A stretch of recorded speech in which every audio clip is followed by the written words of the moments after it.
ভারতীয় বাঙালি সাধক হলেন বাবা লোকনাথ। তিনি একজন সিদ্ধ পুরুষ। হিন্দু ধর্মানুসারী ব্যক্তিদের কাছে তিনি একজন পূজনীয় ব্যক্তি। দেহত্যাগের পূর্ব পর্যন্ত তিনি বড়দি আশ্রমে অবস্থান করেছিলেন।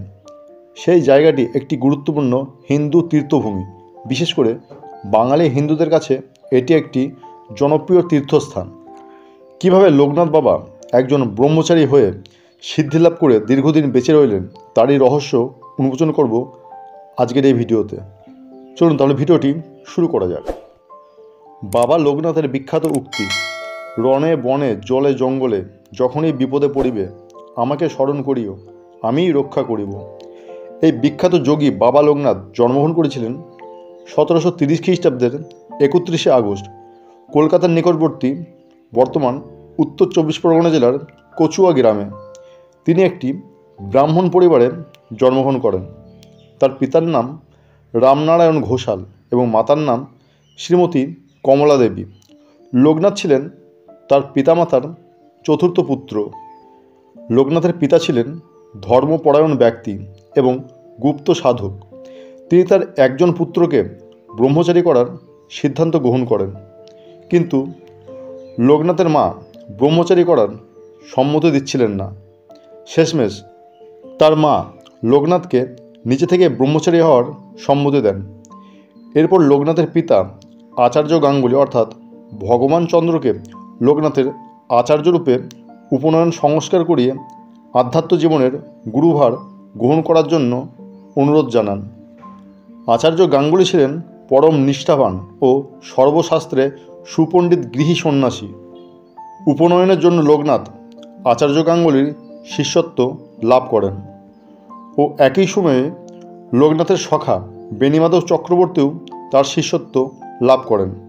এই সময় লোকনাথ ও বেণীমাধবের বয়স ছিল মাত্র 11 বছর এবং আচার্য গাঙ্গুলির বয়স ছিল 60 বছর।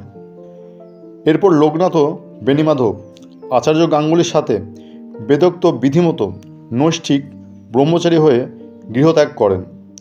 গৃহত্যাগের পর আচার্য গাঙ্গুলি তাদের নিয়ে কালীঘাটের শক্তিপীঠে আসেন। 51 পীঠের অন্যতম মহাপীঠ কালীঘাট।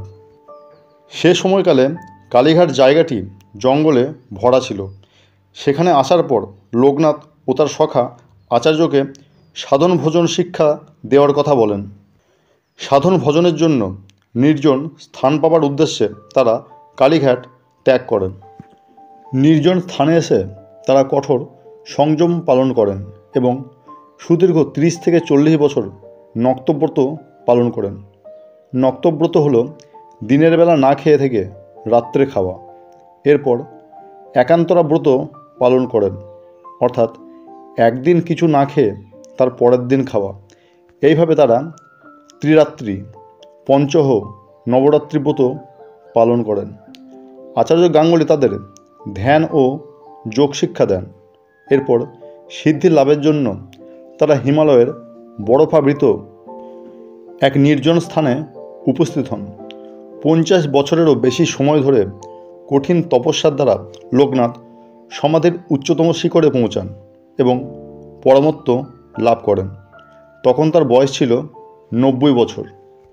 তো ফ্রেন্ডস, এই ছিল লোকনাথ বাবার ব্রহ্মচারী ও সিদ্ধিলাভের ঘটনার বিবরণ। সিদ্ধিলাভের পরে তিনি কোথায় গিয়েছিলেন এবং কিভাবে তিনি বড়দিতে ফিরে এসে মহাসমাধি মগ্ন হলেন তা জানতে কমেন্ট বক্সে কমেন্ট করুন। তাহলে আমি পরবর্তী ভিডিও নিয়ে আসব। ভিডিওটি ভালো লাগলে একটা লাইক করে দেবেন। ভিডিওটি শেয়ার করতে পারেন বন্ধু বান্ধবদের সাথে। আমাদের ইউটিউব চ্যানেল নতুন হয়ে থাকলে চ্যানেলটিকে সাবস্ক্রাইব করে আমাদের পাশে থাকুন। ফিরে আসছি পরবর্তী ভিডিও নিয়ে। সবাই ভালো থাকবেন, সুস্থ থাকবেন। ধন্যবাদ।